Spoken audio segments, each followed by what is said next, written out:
Lo así, y el alma del estudio. Al día siguiente, el estado de Ron Mackenzie había empeorado.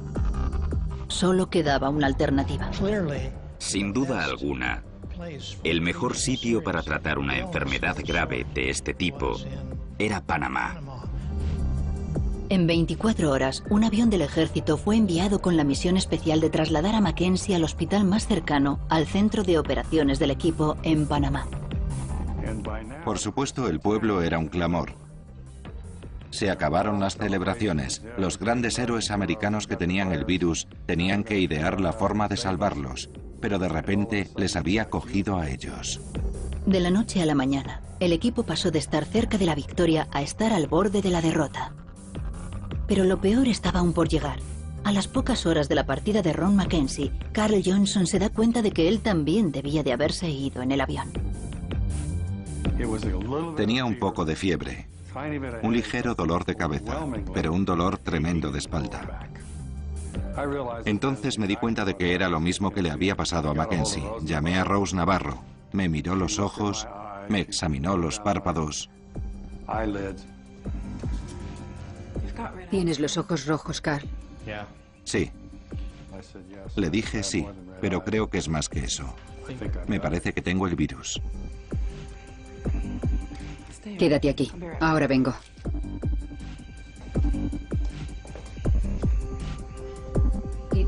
No quería irse, porque no iba a parecer muy bien que todos los investigadores se fueran. Era como si abandonaran la ciudad a su suerte. Sabíamos que en la ciudad estaban muy preocupados. Empezó incluso a hablarse de evacuarla y quemarlo todo. No podría salvarse nada. El rumor sobre esta medida se extendió muy pronto. Creo que le preocupaba que cundiera el pánico si veían que la enfermedad había contagiado a todo el mundo. Así que se quedó. Ron Mackenzie llegó a Panamá. Cuando el avión aterriza, la fiebre hemorrágica se ha apoderado completamente de Ron.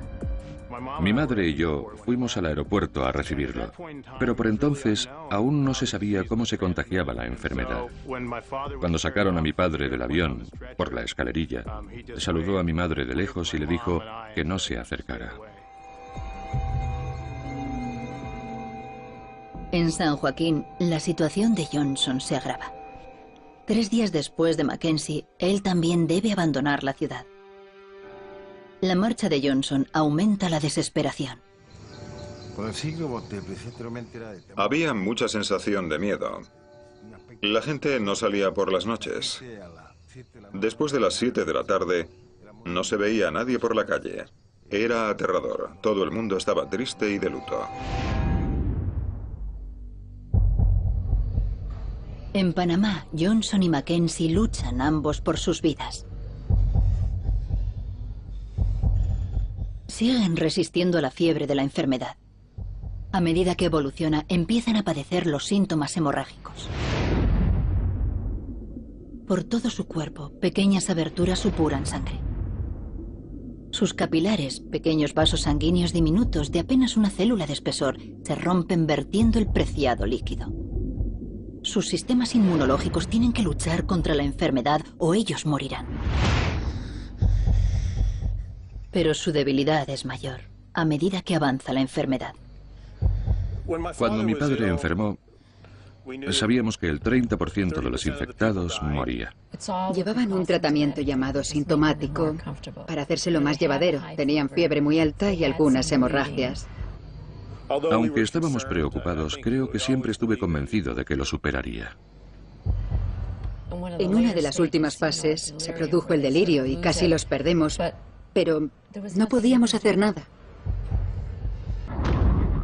En San Joaquín, Merel Kunz y Raúl Candia han estado dirigiendo las tareas de recogida de ejemplares animales, pero no han hallado rastro de la enfermedad en ninguna de las muestras.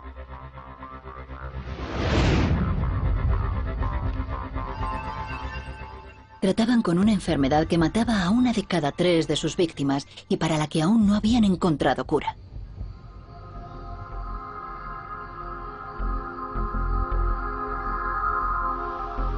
Johnson y Mackenzie han tenido suerte. Empiezan a recuperar la conciencia. Tengo un día y medio de los que apenas me acuerdo. Supongo que se debe al semicoma.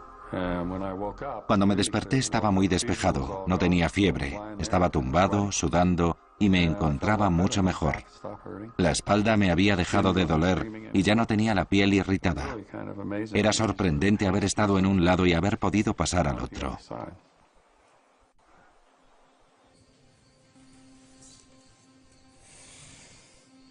¿Cuánto tiempo llevas despierto? Un par de días.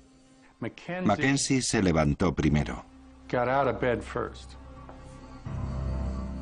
Creo que es algo que tiene que ver con la manzana 15. Ese fue el último lugar donde estuvimos recogiendo ejemplares.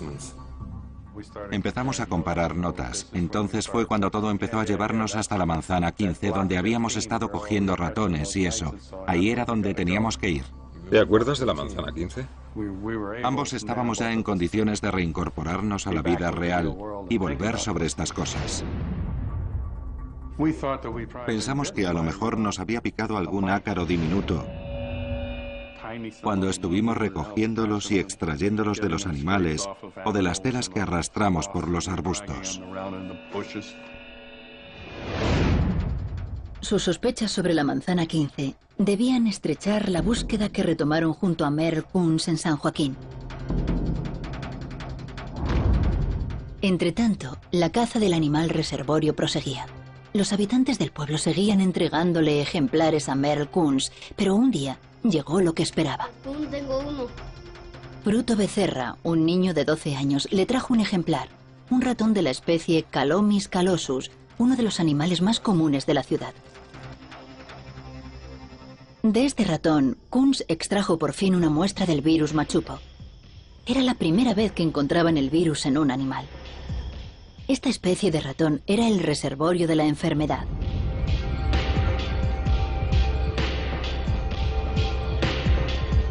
Estaban un paso más cerca de descubrir cómo se propagaba el virus. Esto nos indicaba que el Calomis calosus era probablemente la especie reservorio, el portador más importante de la enfermedad. Ahora el problema era saber cómo se transmitía desde el ratón a los humanos. El equipo sospechaba de un insecto como posible transmisor de la enfermedad de los ratones a las personas. A esta figura se la conoce como el vector y era la única pieza que faltaba para completar el rompecabezas. Al final, ya no solo en el pueblo, también en Estados Unidos, todas las voces, también las de los expertos, pedían que encontráramos el vector. Tenía que estar allí. Recogimos millones de ellos y los agrupamos en sectores de 80 a 100 para inocularlos en animales, convencidos de que tenían que ser ellos los transmisores, los vectores que contagiaban la enfermedad de ratones a humanos.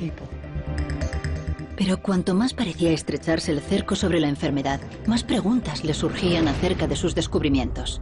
Cuando Johnson vuelve a Estados Unidos para su recuperación, su prometida, Patricia Webb, cae enferma. Al bajarnos del avión en Washington me dijo, me duele la espalda, tengo retortijones y creo que me está subiendo la fiebre. La llevé al hospital y uno de los médicos me dijo, Cal, si su mujer con esta enfermedad estuviera en San Joaquín, en Bolivia, ¿qué diría usted que tiene? Le dije, la fiebre boliviana. Y me contestó, quizá deberíamos probar esa posibilidad. Y así fue. Era el primer caso de la enfermedad que se daba fuera de Bolivia. Y solo podía haberla contagiado Carl Johnson.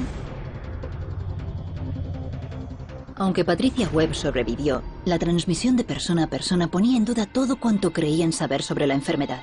Sin control, parecía que machupo podría extenderse más allá de Bolivia.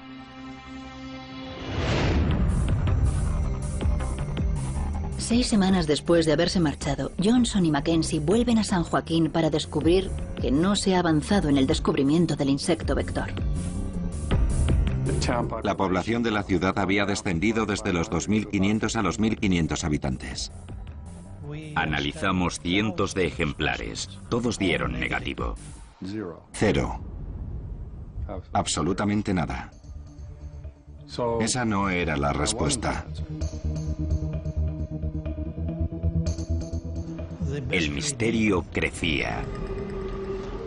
¿Cómo narices pasaba la enfermedad del ratón a la gente? Siguieron los trabajos con el ratón reservorio, con la esperanza de poder obtener algunas respuestas. Pero de nuevo, lo que creían saber de la enfermedad se ponía en duda. Raúl Candia, el jefe de los cazadores de Mer Kunz, es mordido por un ratón infectado. Vale, no te preocupes. Espera, no pasa nada. Estábamos convencidos de que Raúl estaba inmunizado contra la enfermedad, que la tenía mucho antes de empezar a trabajar con nosotros y que por tanto no le afectaría. Voy a por alcohol para limpiarte eso, ¿vale? ¿De acuerdo? Lo primero fue el dolor de cabeza con el que llegó un día al trabajo. Al siguiente no pudo llegar por culpa de la fiebre y el siguiente tuvo que ir al hospital.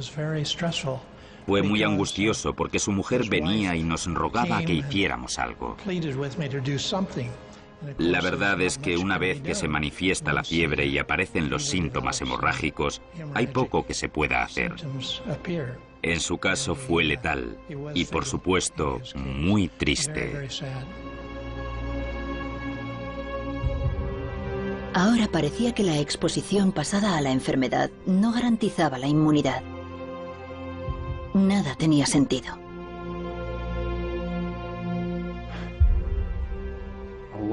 En las Navidades de 1963, cuando toda la presión caía sobre nosotros, éramos incapaces de imaginar las circunstancias que explicaran toda la información que teníamos. No éramos capaces de relacionar unas cosas con otras por más vueltas que le dábamos. Así que, para ser sinceros, estábamos muy preocupados ante la posibilidad de no encontrar solución. Habían pasado 7 meses desde que los médicos llegaran a San Joaquín. En ese tiempo, más de 1000 personas habían muerto o habían